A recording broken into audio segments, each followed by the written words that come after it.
Throughout the evolutionary history of mankind, there emerges from time to time striking personalities who, through their thoughts and way of being, open up new perspectives on life. Martinus, the Danish writer and mystic, was one of them.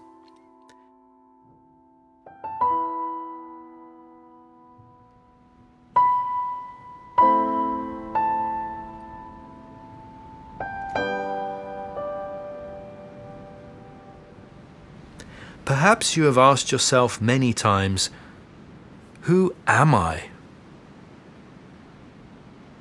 Who am I really? Where am I going? We humans seek answers. We have found many answers in natural science. Yet science falls short when it comes to explaining the depths of the mind.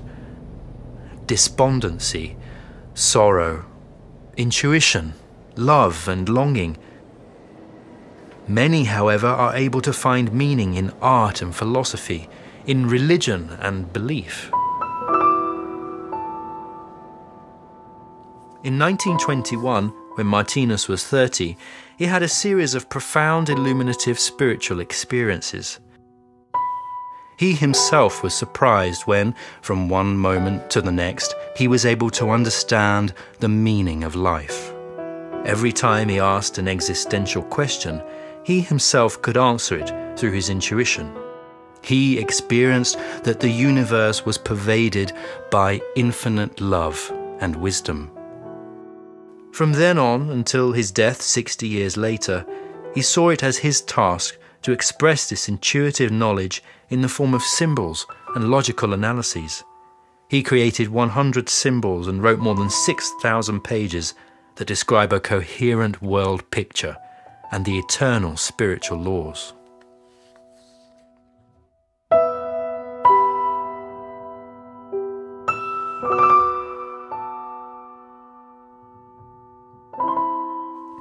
What was it then that Martinus gained insight into, and what can we use it for? Og det drejer sig jo om at se, hvad det er, der fjerner menneskene fra alle de mange mørke tilstande, de befinder sig i. Hvorfor fører menneskene krig, for eksempel? Hvorfor danner de koncentrationslejre og piner mennesker til døde? Hvorfor laver de kernevåben? Hvorfor er de intolerante? Hvorfor bagtaler de hinanden? Det gælder om at finde årsagen til det. Og disse mørke tilstande, de har kun én eneste årsag, og det er mangel på kærlighed. Kærligheden er det eneste, der kan få menneskene bort fra de mørke tilstande. Derfor er det eneste fornødne at komme til bunds i, hvad kærligheden er. The world is full of war, violence and intolerance, and most people look after their own interests. Is this logical and meaningful?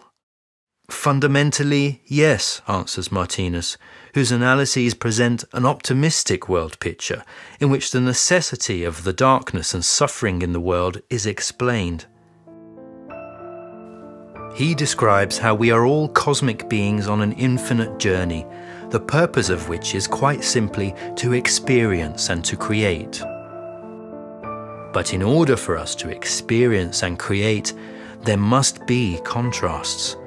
Without contrasts, there would be no experience and no creation, no life.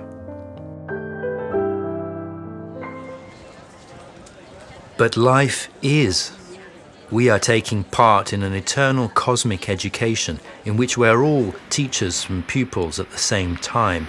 The teaching consists of experiences of pleasantness, light and joy which attract us, and unpleasantness, darkness and suffering which repel us. Man kan jo danne i sin egen tankesfære, når man holder alt det mørke ude, og det gør man der, hvor man går imod mørket med kærlighed, sympati og venlighed, så vidt det lader sig gøre, så får man ikke det mørke ind i sin bevidsthed. Til sidst, så kan det slet ikke komme ind. Man bliver så vældig trænet op til, at det slet ikke kan trænge ind i en, Man kan slet ikke blive fornærmet. Man kan slet ikke blive bitter eller hadefuld. Men derimod kan man se på disse, nærmest få medynk, nærmest føle medlidenhed med mennesker, der udløser sig på denne måde. Det er jo dette, at vi må komme frem til at få den åndelige side ind i verden.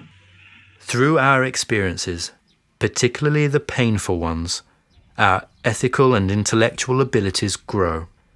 All of us, without exception, through rebirth and many lives, will become moral geniuses, radiant beings that emanate only humaneness and neighborly love. We will then realize who we really are. That on the one hand we are participants in a vast drama full of contrasts in order to experience and create, and on the other hand, behind all the experiences, we are unchangeable, eternal beings. We realize that darkness and suffering are simply camouflaged love, and that death does not exist. Everything is life, and we are at one with everything. We can say that the I experiences itself in the created. Martinus therefore begins his main work, Livets bog, the Book of Life, as follows. Every living being that comes into the world, regardless of whether it belongs to the community of beings we call terrestrial mankind, or whether it belongs to those forms of life that manifest themselves through what we are accustomed to recognizing as animals, plants and minerals, is without exception subject to the experience of life. Et hvert levende væsen, der kommer til verden, ligegyldigt hvad enten det hører ind under det væsenssamfund, Wesensgemeinschaft angehört, die wir die Erdenmenschheit nennen, oder den Lebens... que se manifiestan por medio de lo que estamos acostumbrados a percibir como les animaux, les plantes et les minéraux sont tous, sans exception, sujets à l'expérience de la vie. Despite his extraordinary insight, Martinus emphasizes that he is not in any way better than those who have gone before or will come after him. He does not favor or discriminate against people, schools of thought, or religions. He does not call his work a religion or a faith, but a spiritual science or cosmology. Martinus does not therefore encourage people to blindly accept what he says, but rather verify his analyses in their daily lives and see if they are true. The purpose of his analyses are, he says, to show a path to theoretical cosmic insight, and the most important thing is how we live our lives and how we react to the world around us. He himself said quite simply that his greatest desire was to use his knowledge to get people to love one another.